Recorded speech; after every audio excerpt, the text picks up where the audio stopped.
কৃষ্ণ। আমি এখন বসে আছি যোগপীঠ শ্রী মন্দিরে, যেখানে সচিমাতা এই যে বিশাল বড় ভবন দেখা যাচ্ছে।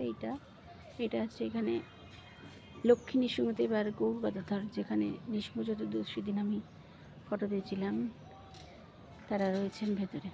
আর এই যে চূড়া দেখা যাচ্ছে, এটা 108টা চূড়া সমন্বিত যে শ্রীমন্দির, এটা হচ্ছে সচিমাতার ভবন। সচিমাতা এখানে থাকতেন।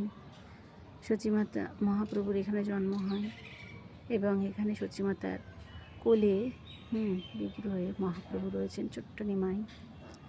আর এই শ্রীমন্দির, এখানে হচ্ছে ভক্তিবিনোদ ঠাকুরের ওই আম গাছটা দেখছো, তার পিছনে ভক্তিবিনোদ ঠাকুরের ভজনস্থল।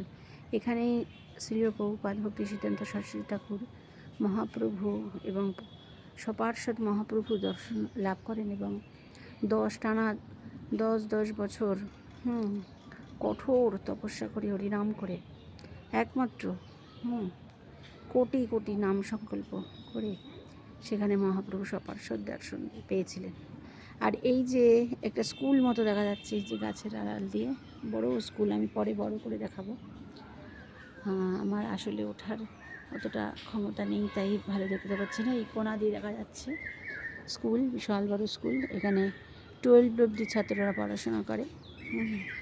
কিন্তু এখানে বিশেষ মাহাত্ম্য হচ্ছে রবিবারেও স্কুল আছে।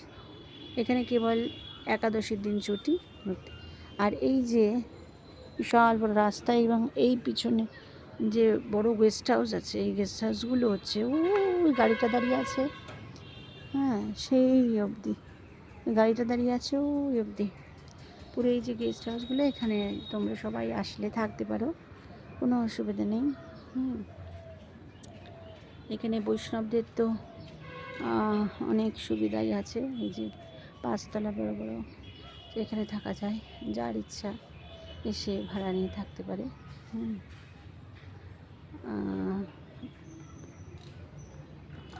বৈষ্ণব বলে টুক করে ভাড়া পাওয়া যায় আরও বেশি। এখন ফাঁকাই আছে, খুব ভিড় নেই। এমনি উৎসবে ভরে গেছিলো।